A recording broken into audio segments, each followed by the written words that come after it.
TVN24 news নেটওয়ার্কের নিয়মিত আয়োজন দ্য ভিউজ অনুষ্ঠান থেকে আপনাদের সবাইকে স্বাগত জানাচ্ছি আমি রানা আহমেদ। সুপ্রিয় দর্শক, আপনারা এই মুহূর্তে যারা ঘরে টেলিভিশন সেটের সামনে বসে অনুষ্ঠানটি দেখছেন কিংবা আরেকটু পরে টেলিভিশন সেটের সামনে বসে আপনাদের এই প্রিয় অনুষ্ঠানটি উপভোগ করবেন, কিংবা এই মুহূর্তে যারা ফেসবুক লাইভে ঢুকেছেন অথবা আরেকটু পরে ফেসবুক লাইভে ঢুকবেন, কিংবা আরও পরে সময় সুযোগ মতো যারা ইউটিউবে অনুষ্ঠানটি দেখবেন, তাদেরকেও আগাম স্বাগত জানিয়ে রাখি। সুপ্রিয় দর্শক, দৈনন্দিন জীবনে আমাদের কত রকম কাজই থাকে। এর মধ্যে গুরুত্বপূর্ণ একটি কাজ হচ্ছে আমরা যারা বাইরে থাকি, দেশের বিদেশে থাকি, তাদের তো নিজের মাতৃভূমি, নিজের দেশ, নিজের জন্মস্থানে নিশ্চয়ই কিছু সম্পত্তি থাকে, বাড়ি থাকে, অথবা অথবা জমি থাকে। যাই থাক না কেন সেগুলোর উপরে মিউটেশন করাতে হয়, অথবা আমার জমিটি আমার সন্তানকে দিব বা আত্মীয় স্বজন কাউকে দেব, অথবা বিক্রি আমি কিনবো। এই ধরনের ক্ষেত্রে জমির মিউটেশনটা তো অত্যন্ত জরুরি। কিন্তু এই বিদেশে থেকে আমরা কিভাবে সেটা করতে পারবো? আমেরিকায় থেকে কি, এখানে বসে থেকে কি আমার বাংলাদেশের জমিটার মিউটেশন বা নামজারি বা খারিজ যেভাবেই বলি না কেন সেটি আমি করতে পারবো কি? নিশ্চয়ই পারবো। সেটি আজকে আমাদের আলোচনার মূল বিষয়, যে আমেরিকা থেকে কোনো রকম ঝামেলা ছাড়াই বাংলাদেশে আপনার জমি এবং বাড়ির নামজারি কিভাবে করবেন। খুবই ভালো একটি বিষয়, এটি আমাদের খুবই প্রয়োজনীয় একটি জিনিস। এটি নিয়ে আমরা নানান রকম যন্ত্রণার মধ্যে থাকি। সুপ্রিয় দর্শক, এই বিষয়টির উপরে যদি আপনাদের কোনো প্রশ্ন থেকে থাকে, সেই প্রশ্নগুলো করবার জন্য আমাদের টেলিভিশন স্ক্রিনে যে টেলিফোন নম্বরটি ভেসে উঠেছে, তারপরেও আমি বলে দিচ্ছি 646-307-9828 এই নম্বরে ফোন করতে পারেন, কিংবা যাদের ফোন করতে খুবই অসুবিধা হয় তারা আমাদের ফেসবুকেও প্রশ্ন রাখতে পারেন। আমরা সবগুলো প্রশ্নের উত্তর দেবার চেষ্টা করব। এবং ইত্যকার এই সমস্ত বিষয়ে আলোচনা করবার জন্য আমাদের স্টুডিওতে উপস্থিত হয়েছেন আমাদের সকলের প্রিয়জন, প্রিয় মানুষ, প্রিয় মুখ, প্রিয় সার্টিফাইড প্যারালিগাল জনাব বেলায়েত হোসেন বেলাল, বাংলা ইমিগ্রেশন সার্ভিসেস। জনাব বেলায়েত হোসেন বেলাল, আপনাকে স্বাগত। ধন্যবাদ রানা ভাই, আপনাকে ধন্যবাদ টিভিএন এর সকল দর্শককে। আপনাকে অসংখ্য ধন্যবাদ। জানি অনেক ব্যস্ত থাকেন, সব কিছু উপেক্ষা করে আমাদের স্টুডিওতে উপস্থিত হয়েছেন। এবং খুব গুরুত্বপূর্ণ একটি বিষয়, এটি যে কি প্রয়োজনীয় জিনিস যাদের আছে তারাই এটা বুঝতে পারে। তো সেটাই, অর্থাৎ আমেরিকা থেকে আমরা কোনো রকম ঝামেলা ছাড়াই বাংলাদেশে আপনার বা আমার জমি বা বাড়ি নামজারি কিভাবে করতে পারি, এই বিষয়টি আলোচনা করতে চাই। তবে আলোচনার আগে এর গুরুত্বটা একটু তুলে ধরতে চাই দর্শকদের সামনে। সুপ্রিয় দর্শক, মানুষ পৃথিবীর যেখানে যে প্রান্তেই থাকুক না কেন, জন্মভূমির সাথে তার সম্পর্ক কখনই শেষ হয়ে যায় না। বিশেষ করে নিজের গ্রামের বাড়ি, পূর্বপুরুষের ভিটেমাটি, কিংবা নিজের বহু কষ্টের উপার্জনে কেনা একটি জমি বা বাড়ি, এসবের সাথে জড়িয়ে থাকে স্মৃতি, আবেগ, নিরাপত্তা এবং ভবিষ্যৎ প্রজন্মের স্বপ্ন। আজ বিশ্বের বিভিন্ন দেশে, বিশেষ করে আমেরিকায় বসবাসরত লক্ষ লক্ষ বাংলাদেশি প্রবাসীর অন্যতম বড় উদ্বেগের বিষয় বাংলাদেশে থাকা তাদের নিজের জমি, বাড়ি বা সম্পত্তির সঠিক মালিকানা সংরক্ষণ তথা নামজারি নিয়ে নানাবিধ ঝক্কি ঝামেলা পোহাতে হয়। কারণ অনেকেই বছরের পর বছর দেশে যেতে পারেন না, গেলেও কিছু দালাল কিংবা অসাধু চক্রের কবলে পড়ে যে হয়রানির শিকার হতে হয়, তাতে অনেকেই নিজের সম্পত্তিটাকে তখন একটা বোঝা বলে মনে করেন। আর সেই সুযোগেই কখনো কিছু অসাধু ব্যক্তি বা কখনো জটিল প্রশাসনিক প্রক্রিয়া, আবার কখনো তথ্যের অভাবে নিজেদের বৈধ সম্পত্তি নিয়ে নানা রকম দুশ্চিন্তায় পড়তে হয়। আর এরূপ অবস্থায় তখন অনেকের মনেই প্রশ্ন জাগে, আমেরিকায় বসে কি বাংলাদেশে নিজের নামে রেজিস্ট্রিকৃত জমি বা বাড়ির নামজারি তথা মিউটেশন করা কি সম্ভব? যদি করা যায় তাহলে কি কি কাগজপত্র লাগবে? পাওয়ার অফ অ্যাটর্নি কিভাবে করবেন? বাংলাদেশ দূতাবাস বা কনসুলেটের ভূমিকা কি, বা কোনো ব্যবসায়িক প্রতিষ্ঠান হেল্প করতে পারে কিনা, বা অনলাইনে কতটুকু কাজ করা যায়, প্রতারণা থেকে কিভাবে নিজেকে রক্ষা করা যায়, আর কিভাবে নিশ্চিত হবেন যে আপনার সম্পত্তি আইনগতভাবে নিরাপদে আছে। আর এসব প্রশ্নের সঠিক, নির্ভুল, বাস্তব ভিত্তিক এবং সময়োপযোগী উত্তর জানতে আজকের এই অনুষ্ঠানে আমাদের সাথে রয়েছেন এই বিষয়ের উপর অভিজ্ঞ এমন একজন অতিথি, যিনি ধাপে ধাপে তুলে ধরবেন আমেরিকায় বসেই বাংলাদেশে আপনার জমি, বাড়ি বা সম্পত্তির নামজারি কিভাবে সম্পন্ন করবেন, কোন ভুলগুলো এড়িয়ে চলবেন এবং কিভাবে আপনার কষ্টার্জিত সম্পত্তিকে ভবিষ্যতের জন্য নিরাপদে রাখবেন। তাই আপনি যদি একজন প্রবাসী হন, অথবা আপনার পরিবারের কেউ বিদেশে থাকেন এবং বাংলাদেশে আপনার জমি, বাড়ি বা সম্পত্তি নিয়ে কোনো পরিকল্পনা থেকে থাকে, তাহলে আজকের এই অনুষ্ঠানটি আপনার জন্য অত্যন্ত গুরুত্বপূর্ণ। কারণ আজকের আলোচনায় থাকবে নির্ভুল তথ্য, থাকবে সচেতনতা থাকবে বাস্তবসম্মত দিক নির্দেশনা, যাতে প্রবাসী থেকেও কোনো রকম ঝামেলা ছাড়াই আপনার সম্পত্তির নামজারি করে আপনি নিশ্চিত রক্ষা করতে পারেন আপনার মাতৃভূমি থাকাতে মূল্যবান সম্পদ। তো দর্শক, চলুন শুরু করা যাক আজকের মূল আলোচনা। আমেরিকায় থেকে কোনো রকম ঝামেলা ছাড়াই আপনার বাংলাদেশের জমি ও বাড়ির নামজারি কিভাবে করবেন। জনাব বেলায়েত হোসেন বিলাত আজকের অনুষ্ঠানের এই বিষয়ের গুরুত্বটা একটু তুলে ধরেছে। আপনার কাছে জানতে চাইবো, এই যে মিউটেশন বলি বা নামজারি বলি বা খারিজ বলি, এটা আসলে কি? এটা সম্পর্কে প্রথমে একটু আপনার কাছে জানতে চাইবো, কেন এটা এতটা গুরুত্বপূর্ণ? ধন্যবাদ রানা ভাই আপনাকে। গুরুত্বটা হচ্ছে যেটা আপনি পারচেস করছেন শুধুমাত্র আপনার নামে, সরকারের খাতায় আপনি এখনো রেজিস্ট্রি করেন নাই। আপনার ভূমিটা আপনি নিজে দেখতে পারতেছেন না, এটা কি আপনার নামে না স্টিল অন্য কারো নামে আছে? এর সাথে কি আদৌ কি কেউ জড়িত আছে? আপনার আপনার একক লেটস সে এক্সাম্পল, একটা প্রপার্টি আপনার, হ্যাঁ, আপনি 1 বছর আগে 2 বছর আগে ওর কিছুদিন আগে আপনি পারচেস করছেন, সেটা হচ্ছে কিন্তু অনলি দলিল, আপনার কিনার ডিড ওর দলিল ডান। সরকারের খাতায় এটাকে আপনার নামে চেঞ্জ করে নিয়ে আসা, আপনার নাম থেকে অথবা আমার নাম থেকে আপনার নামে কমপ্লিটলি বদল হওয়াটা হচ্ছে কমপ্লিট মিউটেশন বা খারিজ। মানে আপনার কাছ থেকে শেষ করে আমার নামে আসা, অথবা আমি যদি আপনার কাছে বিক্রি করি, আগে সম্পত্তিটা আমার নামে ছিল সরকারের খাতায়, আমি যার কাছে বিক্রি করলাম তার নামে পুরোপুরি সরকার খাতায় চলে যাওয়ার নামটাই হচ্ছে মিউটেশন। এবং সেই মিউটেশন না হওয়া পর্যন্ত খাজনাও তো দেওয়া যায় না বোধহয়, না। তার মানে মিউটেশন হবে, বাট পরবর্তী আগে যার ছিল তার খাজনা কতটুকু পরিশোধ ছিল সেই কাগজটা আপনার সাথে থাকতে হবে। তার মানে এটা মানে আপনি যখন নিলেন তখন অটোমেটিক্যালি খাজনার পেপার শেষ করার পরে আপনার কাছে আসছে। এখন যদি হয়ে থাকে যে 1 বছর আর 2 বছর আগে আপনার পারচেস কমপ্লিট হয়েছে, খাজনা আপনি দেন নাই গত 1-2 বছর, বাট আপনি জমি কিনছেন ওর অ্যাপার্টমেন্ট ওর আপনি বাড়ি এনিথিং, যেই প্রপার্টি আপনি কিনলেন, দলিলটা আছে আপনার কাছে 1 বছর আগের, দলিল আছে 2 বছর আগের, দলিল আছে 3 বছর আগে, হয়তো আপনি খেয়ালই করে নেই যে আমাকে মিউটেশন করতে হবে। হ্যাঁ, দলিল আপনার নামে হয়ে গেছে, ঠিক আছে, বাট এই ভূমিটা গভর্নমেন্টের খাতায় থাকতে হবে আপনার নামে। সেটা অনলাইনে আপনি পাবেন, আপনারটা আপনি দেখবেন this is belongs to you, এই প্রপার্টি আপনার নামে। এইটাই হচ্ছে মিউটেশন বা নামজারি। তার মানে আপনি যেটা সোজা কথা যদি আমি বলি, এটাকে আরো খাঁটি বাংলায় নাম বদল, আপনার কাছ থেকে আমার নামে চলে খারিজ আসা, করা, যেটাকে আমরা বলি। তার মানে আপনি যেটা বললেন যে যতক্ষণ পর্যন্ত মিউটেশন বা নাম খারিজ বা না হচ্ছে, ততক্ষণ পর্যন্ত এই জমিটার পুরোপুরি মালিকানা আমি নাও থাকতে মানে পারি, কারণ গভর্নমেন্টের খাতায় নাই, মিউটেশনটা হচ্ছে গভর্নমেন্টের খাতায় সব। কিন্তু আমাদের বাংলাদেশের যে আমরা দিনে একটা চক্র আছে, এরকম যদি না হয়, দেখা যায় যে একটা ভুয়া দলিল করে তার নামে করে নেয়, একটা অযথা ঝামেলা সৃষ্টি করছে। আপনার সাথে হয়েছে সেটি আমি বলছি যে এরকম হতেই পারে। তাহলে এক্ষেত্রে আজকে আমরা আলোচনায় বলছি যে এই আমেরিকায় বসে, আমরা তো জানি যে খারিজ করতে গেলে নিজেকে যেতে হয়, এরকম অবস্থাতে আমেরিকা বসেই আমরা আমার এই বাংলাদেশের নিজের নামে কেনা জমি বাড়ি বা যাই বলি সম্পত্তি, যেটাই আমরা বলি না কেন, এইটা আমরা কি নামজারি করা সম্ভব? যদি সম্ভব হয় তাহলে কিভাবে? অবশ্যই সম্ভব এবং ইজিতে সম্ভব। তাই? হ্যাঁ, মানে যুগটা অনেকটাই চেঞ্জ হয়ে যাচ্ছে এখন, ঠিক আছে। আগে যেটা অনলি কাগজ কলমে ছিল, অনেকটা আস্তে আস্তে আস্তে আস্তে আধুনিকায়ন হচ্ছে, অনলাইনে চলে আসতেছে। সো আধুনিকায়নের ফলে ওর হোল ওয়ার্ল্ড এখন চলে আসতেছে অনলাইনে। সরকারও সেটা চাচ্ছে। লেটস সে আগে কাগজে থাকতো, লেটস সে কোনো একটা জায়গায় আপনার একটা প্রপার্টি কিনে আসে, ঠিক আছে, এখন আপনার এলাকার যদি প্রভাবশালী প্রতিপত্তিওয়ালা কেউ হয়, সে জায়গায় অ্যাপার্টমেন্ট করবে, তার পাশে একটু জায়গা আছে, সে হুট করে একটা আইন আপনার নামে থানায় গিয়ে একটা কেস করে দিলে, এটা আমার খালাতো ভাইয়ের, চাস্তো ভাইয়ের, ফুফাতো ভাইয়ের, মামাতো ভাইয়ের জায়গা, আমি কিনছি আপনার এই জায়গাতে। আদৌ সে কিছু কিনে নাই। এখন আপনাকে হার্ড টাইম দেওয়ার জন্য সে অলরেডি আপনার নামে একটা এই জায়গার এগেনস্টে সে একটা থানায় মামলা করে দিছে।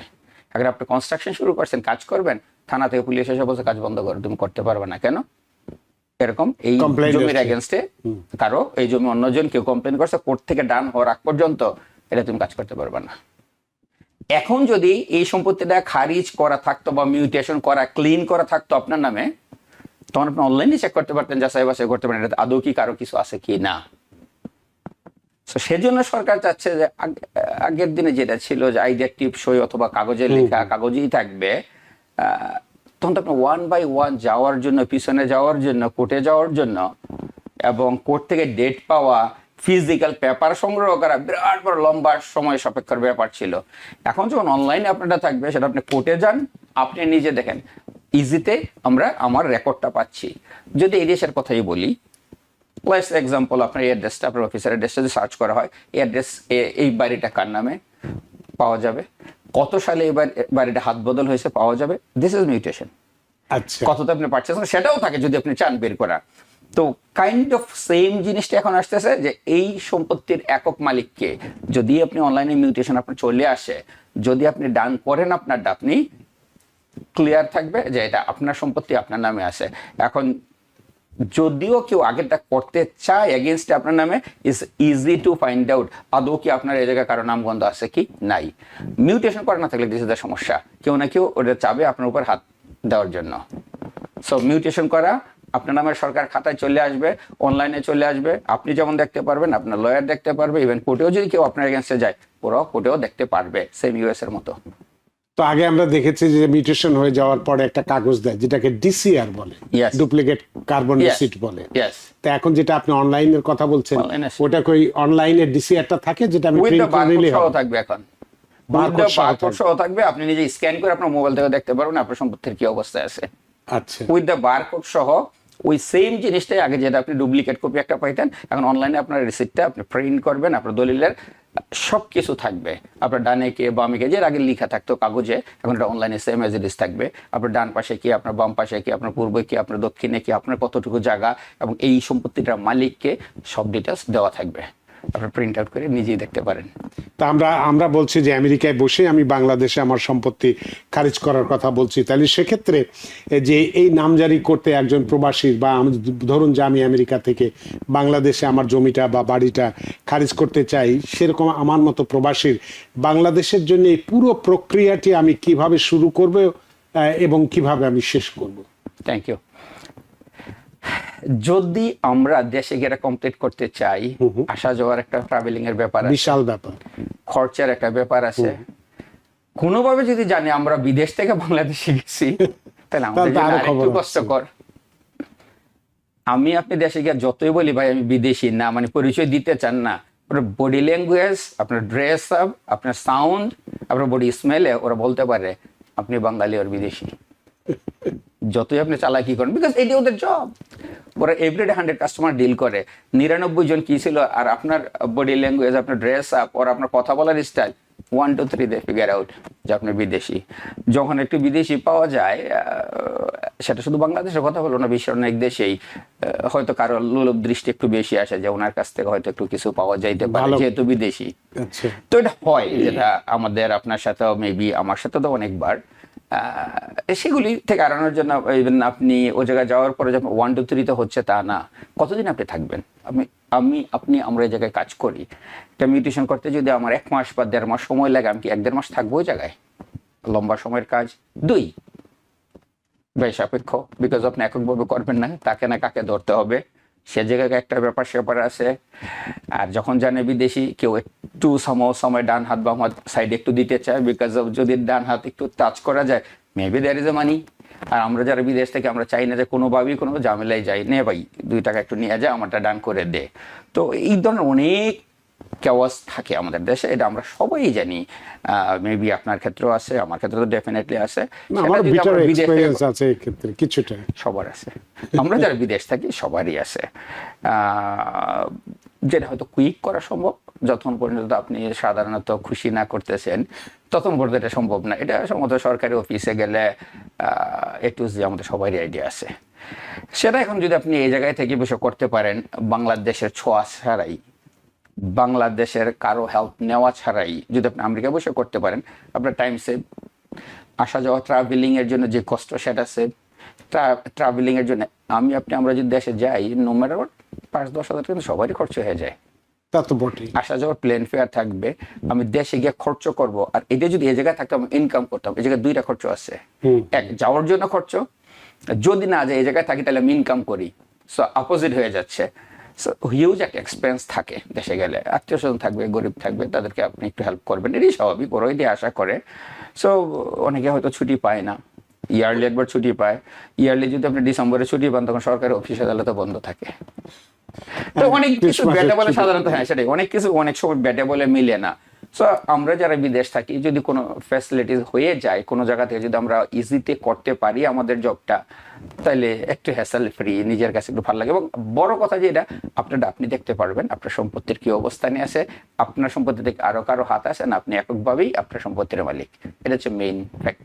তাই সেক্ষেত্রে আমরা যারা বিদেশে অবস্থান করি, এই নাম খারিজের জন্য কি আমাকে সশরীরে দেশে কি যে উপস্থিত হতে হয়, নাকি আমার কোনো প্রতিনিধির মাধ্যমে দিলেও করা যাবে, বা কোনো প্রতিষ্ঠানের মাধ্যমে আমি যেতে পারি? এবং সেক্ষেত্রে এই নিউ ইয়র্কের বসে যদি আমি করতে চাই, আপনার প্রতিষ্ঠান আমাকে কিভাবে সাহায্য করতে পারে, বা আমার দর্শকদেরকে যদি কারো প্রয়োজন থাকে তাদেরকে আপনি কিভাবে সহায়তা দেবেন যদি একটু বলেন। ধন্যবাদ। ইয়েস, বাংলাদেশে যদি কেউ কারো থাকে ওনার পক্ষে হয়ে করতে পারেন, ডেফিনেটলি করতে পারেন। কারো মাধ্যমে আপনি ঘুরা, কারো দিয়া ধৈরা করা আর আপনারটা আপনি নিজের হাতে করা, মেবি লাভের ডিফারেন্স আছে। আপনারটা আপনি নিজে আমার অফিসে এসে করতে পারবেন। তো আপনি কাউকে দেশে মনোনীত প্রতিনিধি, লয়ার ওর কাউকে আপনার হ্যাসেল করা ছাড়া আপনি নিজেই করতে পারবেন। যদি কারো দরকার পড়ে জমি মিউটেশন করতে চায়, সেটা এনিথিং, সেটা অ্যাপার্টমেন্ট হোক, জমি হোক, বাড়ি হোক, এনি প্রপার্টি আপনার বাংলাদেশে আছে, রেজিস্ট্রেশন করা হয়ে গেছে, দলিল কমপ্লিট হয়ে গেছে, 1 বছর হয়েছে, 2 বছর হয়েছে, 3 বছর হয়েছে, or less or more, somehow আপনি মিউটেশন করেন নাই বা খারিজ কমপ্লিট হয় নাই, আমাদের সাথে যোগাযোগ করতে পারেন, আমরা আপনার খারিজ কমপ্লিটের কাজগুলি করে দেবো। আপনার কি এটা কি বাংলা ইমিগ্রেশন সার্ভিসে আমরা যোগাযোগ করবো, নাকি এটার জন্য আলাদা আপনার অফিস? না, সেম বাংলা ইমিগ্রেশনের মধ্যে একই জায়গায়, একই জায়গায় গেলে আপনি খুব হ্যাসেল ফ্রি অবস্থায় আমাদেরকে এই এই সেবাটা জায়গায় বসে দিতে- করবেন আপনারটা ইজিতে। একদম নিশ্চিন্তভাবে 100% Right. একদম গ্যারান্টি দিয়ে বলা যেতে পারে যে Yes. নির্ভুল ভাবে যদি আপনার সম্পত্তিতে কোনো ধরনের কোনো ঝামেলা কেস না থাকে, যদি নিষ্পত্তি সম্পত্তি হয়, again, এখন আপনার জমি সামহাও আপনি কারো কাছ থেকে কিনছেন, যেটা আমি বললাম, হ্যাঁ, সো আমার দলিলের মধ্যে সব নাম্বার ঠিক ছিল, কোনো একটা জায়গায় 6 কে 9 উল্টাই দিয়েছে শুধুমাত্র নাম্বারটা, অল ডিজিট সেম, ঠিক আছে। খাজনা এক জায়গায় আমি পরিশোধ অলরেডি করছি, ঠিক আছে। দেন যখন ওরা আমাকে দলিল করে দিছে, খাজনাও নিল এই নামে, সবকিছু নিল, মিউটেশন করতে গিয়ে ধরা পড়ছে। আচ্ছা, বিকজ অফ যাদের কাছ থেকে আমার কিনা ছিল, ওরা তো যে প্রপার্টি বিক্রি করে, যারা বাংলাদেশে কি বলে, ওই যে জমি সম্পত্তি আমেরিকায় এসে যারা বিক্রি করে বিভিন্ন কোম্পানিগুলি, ওদের কাছ থেকে কিনা ছিল। সো ওদের লোক ওরাই আমাকে জমি রেজিস্ট্রি করে দিল, খাজনাও পে করলাম। কিভাবে খাজনা নিছে আমি জানি না, মিউটেশন করতে গিয়ে ধরা পড়ছে, এই নামে আমি না, যে নামে আমাকে ওরা দলিল করে দিল ওই নামে আমি না, অথচ আমি দেশে ছিলাম না, ঠিক আছে। আচ্ছা। সো মিউটেশন করতে গেলে আপনার ধরা পড়বে আদৌ সম্পত্তি ডাকার। যদি আপনার জায়গা আপনি কারোর কাছ থেকে কিনলেন, কোনোভাবেই কেউ এটার সাথে অংশীদারিত্ব নাই, ফুললি আপনার, সেটা অবশ্যই ইজিতে আপনার হয়ে যাবে। যদি আপনার জায়গা নির্ভেজাল হয়, কারো কোনো এই জায়গায় দাবি দেওয়া না থাকে, কোর্টের এগেনস্টে যদি আপনার কেউ না থাকে, ডেফিনেটলি ইজিতে আপনার কাজ হবে। যেমন আমরা এই জায়গায় যেটা করি, আপনি একটা প্রপার্টি কেনার আগে আমরা কি করি, সার্চ করে আপনার লয়ার, যে এই প্রপার্টি যে আমি কিনলাম, এটার এগেনস্টে কোনো লিন আছে কিনা, এটার আগের মালিক কি ছিল, সরকার এটার সাথে ট্যাক্সের কোনো ব্যাপার আছে কিনা, এই বাড়ির পানির বিল পুরো পরিশোধ আছে কিনা, ইলেকট্রিসিটি বিল পরিশোধ আছে কিনা, এই বাড়ির এগেনস্টে কোনো লোন আছে কিনা, অল জিরো কিনা। এখন আপনি যদি না জেনে একটা বাড়ি 1 মিলিয়ন দিয়ে কিনেন, 700,000 দিয়ে আপনি কিনেন, আপনি জানেন না এ বাড়িতে লোন ছিল 500,000-এর, তো লাইবিলিটি তো আসবে আপনার। তো সেজন্য আমরা যেটা করি, রেকর্ড সার্চ করা হয় দেশে, রেকর্ড সার্চ করার পরে আপনার লয়ার আপনাকে সব কাগজপত্র দিবে, তারপর আমরা এগ্রিমেন্ট ওর ফাইনালতে আমরা যাই, প্রথমত সাইন করি, সাইনের পরে হচ্ছে আপনি আপনার লয়ার অ্যাটর্নিকে দেন, সে তার এই বাড়ির A to Z বের করে দিবে যে কি কি সমস্যা আছে। রেগুলার আপনার টিসি ভাইলেশন, রেগুলার ভাইলেশন থাকতে পারে, বিল্ডিং ডিপার্টমেন্টের ভাইলেশন থাকতে পারে, বিল কিছু আনপেড থাকতে পারে, যদি কোনোদিন লোন দেওয়া থাকে, লোন পে করা হয় নাই, সেটাও থাকতে পারে। ইভেন আপনি প্রাইভেট লোন নিয়েছেন কারোর কাছ থেকে, সোজা কথা আপনি ব্যাংকে নেন নাই, বাট প্রাইভেট লোন নেওয়া ছিল কারোর কাছ থেকে, তার সাথে আপনার এগ্রিমেন্ট ছিল একটা। অনেকে চিন্তা করে, আমি তো প্রাইভেট লোন নিয়েছি, আমি ব্যাংক থেকে নেই নাই, সেটা চাইনিজ হয়, আমাদের কমিউনিটিতে অনেকে করে, প্রাইভেট লোনও করে বাড়ি বিক্রি করার ক্ষেত্রে বা কেনার ক্ষেত্রে প্রাইভেট লোন অনেকে দিচ্ছে, বাট সেও কিন্তু আপনার এই সম্পত্তির এগেনস্টে। আরো যদি ক্লিয়ার পিকচারটা বলি, বাংলাদেশে অনেক জায়গায় দেখবেন লেখা থাকে এই সম্পত্তি অমুক ব্যাংকের নিচে দায়বদ্ধ, দায়বদ্ধ, হ্যাঁ, এই জিনিসটাই সেম প্রাইভেট লোন ওয়ালারা খালি আপনার কাছে লেখা নিছে যে সেটাও করে কিন্তু লিপিবদ্ধ, এমন না যে আমি আপনি সাইন করলাম ডান না। আপনাকে মনে করেন আমি $1 মিলিয়ন দেন আপনার বাড়ির জন্য লোন, আপনার কাছ থেকে কিন্তু অলরেডি আমি সিগনেচার নিলাম যে এই বাড়ির এগেনস্টে এতদিন পর্যন্ত এই মর্গেজের দেওয়া হইলো, যদি উনি ডিফল্ট করেন আপনি একবার বা দুইবার, সেটা যেভাবে আপনাদের দুজনে এগ্রিমেন্ট হবে, এবং এতদিন যদি আপনি লেট হন অটোমেটিকলি এই বাড়ি মর্গেজ কোম্পানি হ্যান্ড ওভার করবে, এবং সেজন্য আপনি ওটা হ্যান্ড ওভার করতে বাধ্য থাকবেন। একবারই আপনার থেকে সাইন নেওয়া হয়ে গেল। আচ্ছা, তো এটা হচ্ছে লিন সার্চ বলে, এই জায়গায় লিন সার্চ করা হয়। সেম থিং দেশেও এই সম্পত্তিটার এগেনস্টে কি কারো অংশীদারিত্ব ছিল, এই বাড়ি কি আরো কারো নামে ছিল, ওর আরো কি এই বাড়ির কেউ দখলদার আছে কিনা, সেটা আপনি বের করবেন, জানবেন, আপনার হয়ে গেল, আপনার রেগুলার পারচেস কমপ্লিট, দলিল কমপ্লিট, এরপরে আপনি নামজারি করেন বা মিউটেশন করেন। এ ব্যাপারে আরো অনেক প্রশ্ন আপনাকে আমি করব বিষয়টি নিয়ে, কারণ একটু ব্যাখ্যা মানে পুরোপুরি, কারণ জমি সম্পত্তি সম্পর্কে অনেকেরই হয়তো আমাদের আগ্রহ থাকে কিন্তু বাস্তব অভিজ্ঞতা থাকে না, বা অভিজ্ঞতা না থাকার কারণে আমরা অনেক ঝামেলার মধ্যে পড়ি। যাতে কেউ না পড়ে সেজন্য আজকে বিস্তারিত কথা বলতে চাই। একজন দর্শক অনেকক্ষণ ধরে অপেক্ষা করছে, তার ফোনটি নিয়ে নেই। সুপ্রিয় দর্শক কে আছেন টেলিফোনে, দয়া করে নাম পরিচয় দিয়ে আপনার প্রশ্নটি করুন। ওয়ালাইকুম আসসালাম।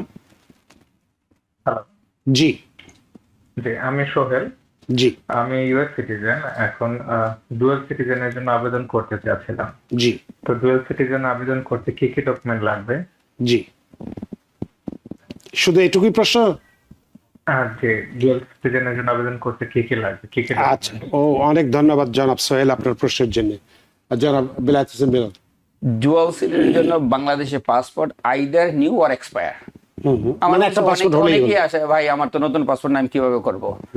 আমি অনেকবার বলছি যে আপনার নতুন পাসপোর্ট থাকতে হবে না। আপনি যে বাংলাদেশের নাগরিক ছিলেন, ডুয়াল সিটিজেন আপনি তখনই করবেন বিকজ অফ আপনি অলরেডি আমেরিকান সিটিজেন হয়ে গেলেন, তাই না? সো যত পুরাতন হোক, হ্যান্ডরাইটিং পাসপোর্ট ছিল চলবে।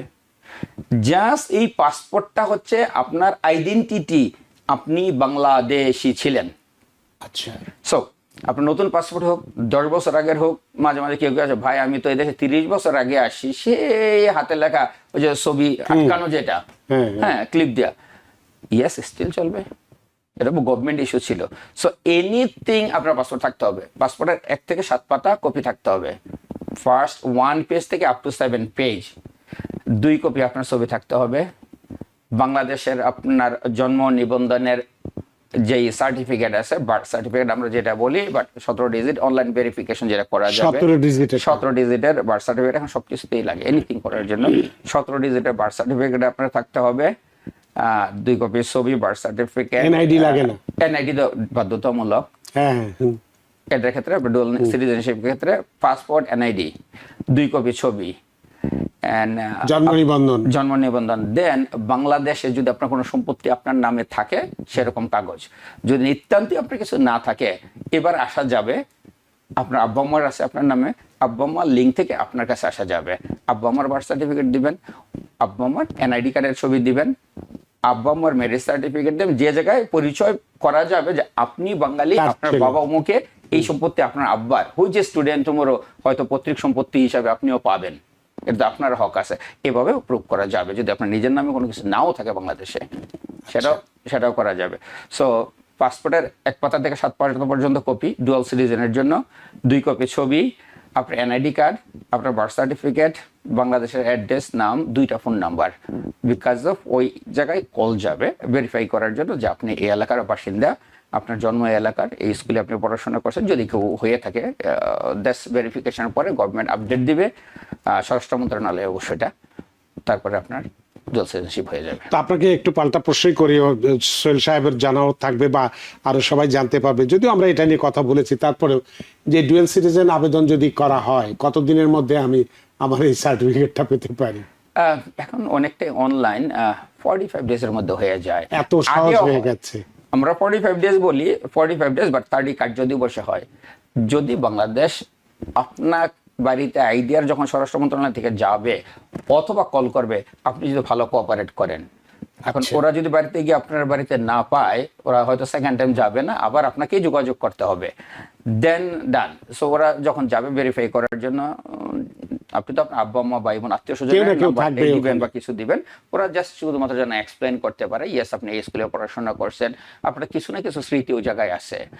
এখন পিকচার আপনার বাড়িতে থাকতে পারে যে স্কুলে আপনি পড়াশোনা করছেন, এন্টায়ার লাইফ পড়াশোনার ক্ষেত্রে কিছু না কিছু স্মৃতি আমাদের আছে দেশে বাপ মা ভাই বোনের কাছে।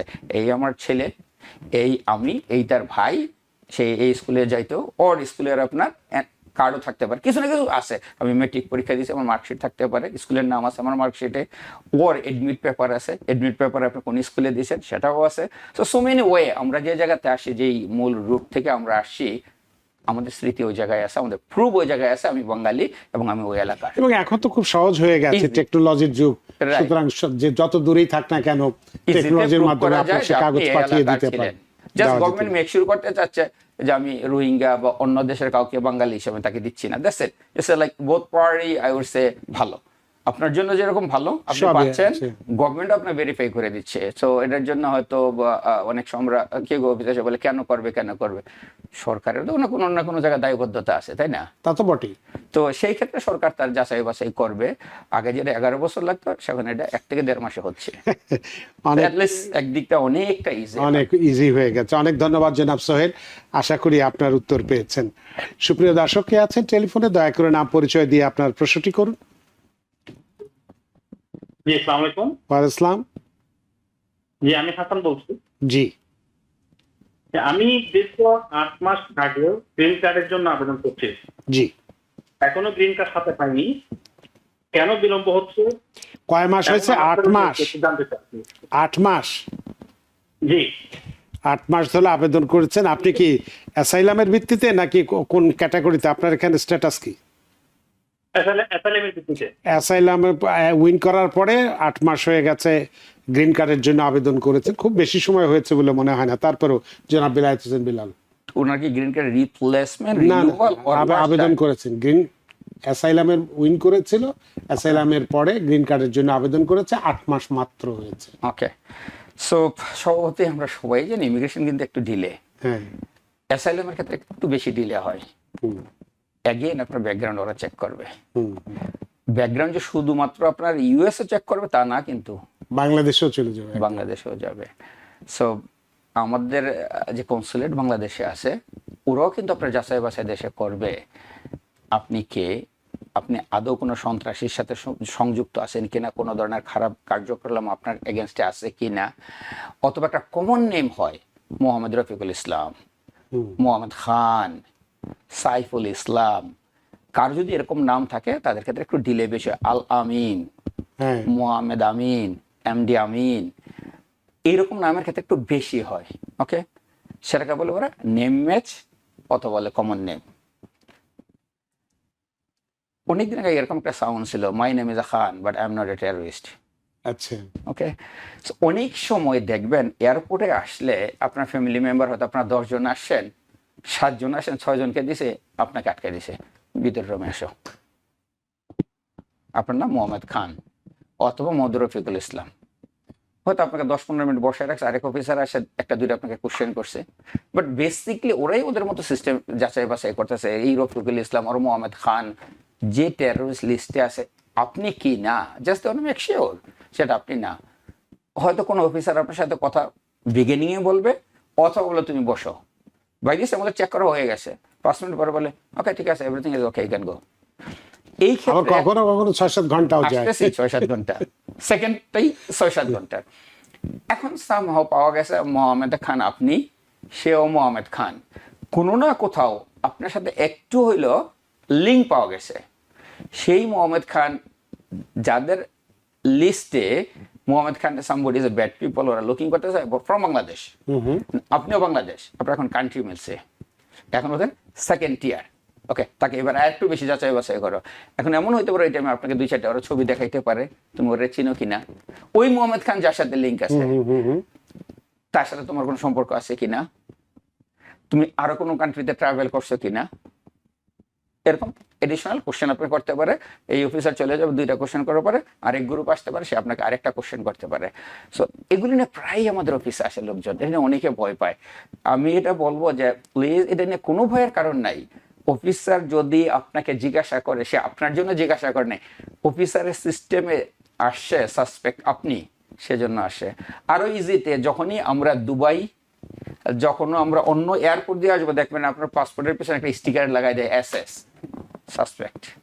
আচ্ছা, তখন আপনি মেন্টালি রেডি হয়ে থাকেন যে কে নামলে আমাকে কোশ্চেন করতে পারে না। ওরা রেডি করে যাদেরটা সিম্পল ইউএস ডাটা, আপনি যখনই ইউএসএ এন্ট্রি করবেন তার আগে কিন্তু ইউএস আপনার পারমিশন দিচ্ছে দেশে আসার। এনি এয়ারলাইন্স আপনার পিক করার আগে আপনার ডাটা আগে ইউএসএ পাঠাইতে হবে। এই প্যাসেঞ্জার নিয়ে আসতেছে, name, date of birth this, US আপনার ক্লিয়ারেন্স দিচ্ছে, তারপরে কিন্তু প্যাসেঞ্জার নিয়ে আসতেছে। কোনো প্যাসেঞ্জার যদি ইউএস পারমিশন দেয় নাই, প্লেন দেখবেন ডিলে হচ্ছে 30 মিনিট। আপনার ডিপার্ট কত 8:20, ডিপার্ট সবাই রেডি আছেন, আপনার বসে আছেন, বাট সময় প্লেন ডিপার্ট করতেছেন না, বিকজ কোনো একজন মোহাম্মদ খান হোক আর হোয়াট এভার, তাকে নিয়ে ইউএস এর আপত্তি আছে, তাকে দ্বিতীয়বার যাচাই বাছাই করবে, দেন হয়তো আপনাকে বলবে ইয়েস ডান, এবার প্লেন ডিপার্ট করবে। ওকে, ডিপার্ট করেই শেষ না, এ জায়গায় আসার পরে মেবি আবার আপনাকে জিজ্ঞাসা করবে। সো এরকম হইতে পারে, অ্যাজ লং আমরা আমাদের এগেনস্টে কোনো ধরনের খারাপ কিছু নাই, অফিসার কিছু করার ক্ষমতা নাই, অ্যাবসলিউটলি নো। সো এটা নিয়ে আমরা অনেকেই প্যারানয়েড হই যে ভাই আমাকে রুমে নিয়ে যায়, ভাই আমাকে জিজ্ঞাসা করে। এটা নিয়ে প্যারানয়েড আর কিছু নাই। এটা নিয়ে কোনোভাবেই আপনি টেনশন করবেন না যে আপনাকে টার্গেট করা হয়েছে, না, আপনাকে টার্গেট করা হয় নাই। সে খুঁজতেছে আপনার নামের কাউকে, বাট না আপনি না, সেটা অ্যাজ লং আপনি জানেন আমি 100% ফাইন, অফিসার আপনাকে কিছুই করতে পারবে না, কয়েকটা কোশ্চেন জিজ্ঞাসা করা ছাড়া। মনোবল ঠিক রাখবেন, আপনি ঠিক থাকবেন, কিছুই করতে পারবে না, ম্যাক্সিমাম হয়তো কয়েক ঘন্টা আপনাকে রাখবে, একাধিক কোশ্চেন করবে, বিকজ অফ আপনার নামের লোক সে খুঁজতেছে। সো ওনার গ্রিন কার্ডের যেটা হইতে পারে কাপল অফ থিংস, নেমচেং এর ব্যাপার ইন জেনারেল এখন 1 বছর উপরে লাগে, ওনার 8 মাস হয়েছে in general. Now A days আরো বেশি ইন জেনারেল এভারেজ বলি, এভারেজটা 1 বছরের উপরে লাগে, তো ওনার মাত্র 8 মাস। বাট তারপরে উনি যেটা করতে পারে, ওনার যদি খুব তাড়াতাড়ি দরকার পড়ে, ইউএসএস মানডে টু ফ্রাইডে খোলা থাকে, উনি কল করে যোগাযোগ করতে পারে, ইমেল করে যোগাযোগ করতে পারে, ইভেন উনি মোবাইল অ্যাপসটাও ডাউনলোড করে নিতে পারে।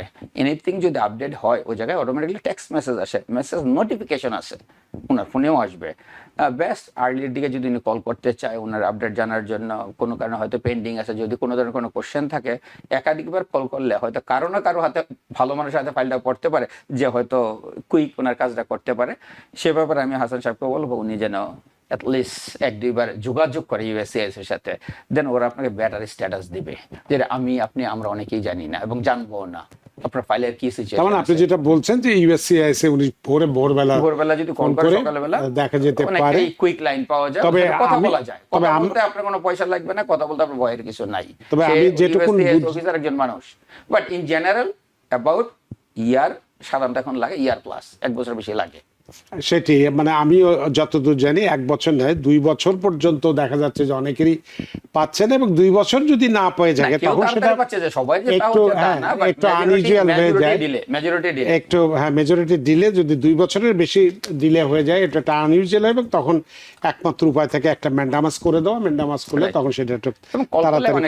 আমার ক্লায়েন্ট অনেকেই আসছে যারা আমি বলছি এরকম কল করার জন্য, যোগাযোগ করার পর অনেকেই হেল্প পেয়েছে।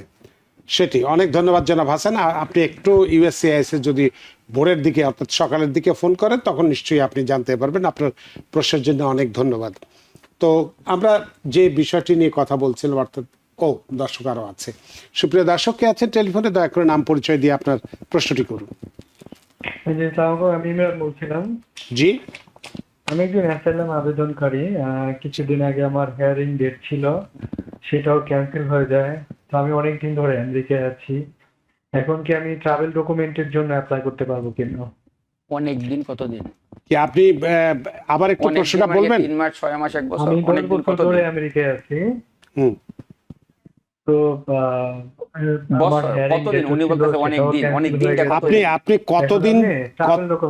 আপনি কতদিন ধরে আমেরিকায় আছেন? কত বছর আছে? কত বছর? 10 বছর। আপনার স্ট্যাটাসটা কি এখন? Asylum pending. জি, তারপরে শুনানির? এখন আমি শুনানির ডেট ছিল, সেটা ক্যান্সেল হয়ে যায়। জি, এখন আমি ট্রাভেল ডকুমেন্টের জন্য অ্যাপ্লাই করতে পারবো কিনা? ট্রাভেল ডকুমেন্ট নিয়ে কোথায় যেতে চান? যে কোনো মানে বাংলাদেশ বাদে যে কোনো একটা জায়গায়, যে কোনো দেশে যেতে চান, আবেদন করতে পারবেন কিনা? অনেক ধন্যবাদ আপনার প্রশ্নের জন্য জনাব বিলাল হোসেন বিলাল। ধন্যবাদ ইমরান। সো ওনার প্রশ্ন হচ্ছে উনি দীর্ঘদিন, প্রথম যে বলে যে অনেকদিন তো আমাদেরকে জানতে হবে অনেক দিন, কত 10 বছর। 10 বছর হয়েছে, এখন বোঝা যাচ্ছে ফিগার একটা নাম্বার, 10 বছর অনেক দিন। ওকে, ওনার একাধিকবার টাইম ছিল, I mean final hearing, regular hearing, this and that, ওনার বাসায় হচ্ছে গুলি ক্যান্সেল অর সাসপেন্ড করা হয়েছে। উনি অ্যাপয়েন্টমেন্ট ওর ফাইনাল হিয়ারিং উনি যেতে পারে নাই। ওকে, সো যেহেতু উনি ফাইনাল হিয়ারিংয়ে যেতে পারে নাই এবং অনেক দিন হয়ে গেছে, ইমিগ্রেশন যেহেতু ওনাকে ইয়েস অর নো কোনো রেজাল্টও দেয় নাই, এখন ওনার অধিকার থাকে যে আমাকে তাইলে দেশের বাইরে যাওয়ার অনুমতি দেওয়া হোক। সেজন্য উনি ট্রাভেল পারমিটের জন্য অ্যাপ্লাই করতে পারেন, দিবে ইউএসসিআইএস। তাদের অ্যাকচুয়ালি পুরাটাই এখতিয়ার ইউএসসিআইএস এর, আপনাকে দিবে কি দিবে না, বাট ইয়েস, যেহেতু 10 বছর ওনার হয়ে গেছে এই জায়গায়, ইমিগ্রেশন যেহেতু ওনাকে এখনো পর্যন্ত কনক্রিট কোনো অ্যান্সার দেয় নাই, রিমুভাল ওর রিফিউজ ওর দিবে, যেহেতু ওনাকে জানায় না এবং 10 বছর যেহেতু লম্বা সময়, উনি চাইলে ট্রাভেল ডকুমেন্টের জন্য অ্যাপ্লাই করতে পারে। অনেক ধন্যবাদ ইরফান, আশা করি আপনার প্রশ্নের উত্তর পেয়েছেন। সুপ্রিয় দর্শক কে আছেন টেলিফোনে, দয়া করে নাম পরিচয় দিয়ে আপনার প্রশ্নটি করুন। দর্শকরা বোধহয় লাইনটা কেটে গেছে, আপনি যদি পরে আবার ফোন করেন নিশ্চয়ই আপনার টেলিফোনের জবাব আমরা দেব। আমাদের হাতে সময় কম আছে, তো সেক্ষেত্রে আর একটি প্রশ্ন আপনি করবো যে মিউটেশনের বিষয়টা নিয়েই। তো মিউটেশন করতে গেলে আমাকে কি কি কাগজপত্র দিতে হবে, বা কোন কাগজপত্র একেবারেই বাধ্যতামূলক যে এগুলো না দিলে মিউটেশন হবে না? ওকে, প্রথম নাম্বার 1 হচ্ছে আপনার যে মূল দলিলের ফটোকপি আছে, আচ্ছা। দলিলের ফটোকপি থাকতে হবে। লাস্ট ট্যাক্স পে করা, লেটেস্ট ট্যাক্স পে করা থাকতে হবে। আচ্ছা, এটা 3 মাস আগে যদি টাইম হয়ে থাকে, 6 মাস আগে যদি টাইম হয়ে থাকে, লাস্ট ইয়ারের লাস্ট পেমেন্ট, সোজা কথা লাস্ট ডিউ ডেট যেটা ছিল, লাস্ট ট্যাক্স পে। আপনার দলিলের মূল দলিলের ফটোকপি, ট্যাক্স পে করার ফটোকপি, পর্চা যে জায়গা থেকে আপনার নামে আসে, সিএসআরএস যেগুলো বলে। রাইট, যার নাম থেকে আপনার আসছে, এর আগের কোথায় ছিল, সেটার কি কি অবস্থান ছিল, দ্যাটস অল। আপনার ID card, national ID card বাধ্যতামূলক এখন সব জায়গায় সব জায়গায়, ইভেন বাংলাদেশে A to Z ব্যাংকে যান টাকা উঠাইতো, ন্যাশনাল আইডি কার্ড এখন টাকা উঠাইতো, টাকা উঠাইতো এই দেশের মধ্যে। এই দেশে আপনি 1 টাকা জমা দেন আর 1 লাখ টাকা জমা দেন, আইডি চায় most of the bank. So same thing Bangladesh also. এবার আপনি যাই জমা দেন আর কিছু কারণ আইডি। সো এখন বাংলাদেশ এভরি সিঙ্গেল জবে আইডি লাগে। সো আপনার এনআইডি কার্ড থাকতে হবে, ওই জায়গায় ডাক খতিয়ান নাম্বার সব থাকবে আপনার দলিলে, ওটাতে হয়ে যাবে 2 কপি ছবি। আচ্ছা, এই হচ্ছে বেসিক কাগজ। বেসিক মোটামুটি আবেদন করার কতদিনের মধ্যে আমার খারিজটা কমপ্লিট হয়? বিজনেস ডে আপনার 45 ডেজের মধ্যে হয়, কারোটা আগে কারোটা পরে। এগেইন যদি আপনার সম্পত্তিতে এই জায়গায় যদি কোনোভাবেই কোনো কারো ক্লেম না থাকে, কোর্টে যদি এটার এগেনস্টে কোনো মামলা না থাকে, যদি ক্লিন থাকে, লেস দেন 45 বিজনেস ডেজে হয়। আচ্ছা, মানে সেটা বিজনেস ডেজে তো আপনার উইকলি 5 ডেজ, বাংলাদেশে যেটা গভর্নমেন্ট 2 দিন ছুটি থাকে, ওটা আপনি কাউন্ট করা যাবে না, সেটা 2 দিন আগে পরে হয়। বাট মোস্ট লাইকলি আপনার 45 ডেজের আগেই হয়, যদি আপনার ক্লিন থাকে, কোনো ক্লেম না তার মানে থাকে। 2 মাস আমরা ধরে নিচ্ছি, 2 মাসের মধ্যে 1.5 থেকে 2 মাস আপনি নিতে পারেন। হ্যাঁ, এটা হয়েছে। 2 মাস। সর্বশেষ আরেকটি প্রশ্ন করব, সময় আমাদের হাতে নেই, ছোট্ট করে। এই যে যদি জমি নিয়ে পারিবারিক বিরোধ থাকে বা যদি মামলা চলমান থাকে, তারপরেও কি খারিজ করা সম্ভব? আপনাদের যতক্ষণ পর্যন্ত ডান না হচ্ছে, এসব কোর্টে যদি থাকে, সেটা পেন্ডিং। আচ্ছা, আপনার এটার উপর ক্লেম আছে, কিভাবে আপনার দলিল কমপ্লিট হলো সে জায়গায় একটা কোশ্চেন আছে। দলিলটা তো কমপ্লিট হওয়ার কথা ছিল না ওই জায়গায়, বিকজ অফ আপনার এগেইনস্টে কোনো পার্টি এই জায়গার দাবিদার।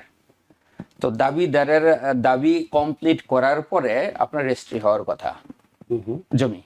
সো ওরকম যদি কোনো ধরনের পেন্ডিং থাকে আপনার, যেটা আপনার রেজিস্ট্রিতে সমস্যা আছে, তাহলে তো করতে পারবেন না। আপনার নামে ফুললি দলিল হয়ে গেল, অল ক্লিন অ্যান্ড ক্লিয়ার, কোনো ধরনের ভেজাল ছিল না এই দলিতে।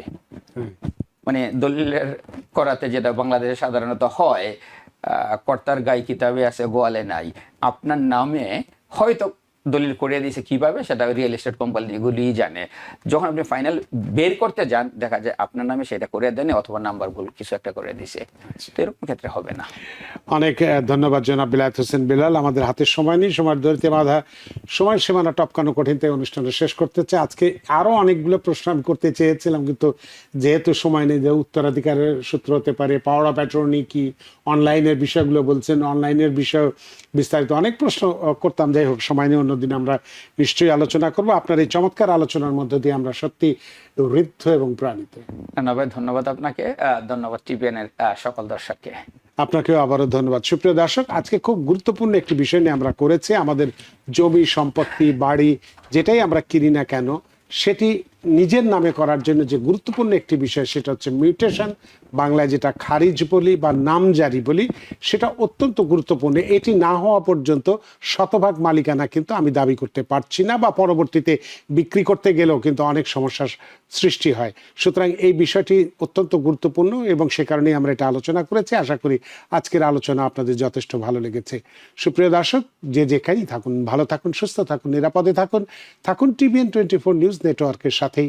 শুভ সন্ধ্যা। টিভিএন 24 টেলিভিশন দেখতে আজই কল করুন 7187776556। লগ ইন করুন www.totalcablebd.com। নিউ ইয়র্ক থেকে সম্প্রচারিত টিভিএন 24 টেলিভিশন বিশ্বজুড়ে বাঙালির কণ্ঠস্বর।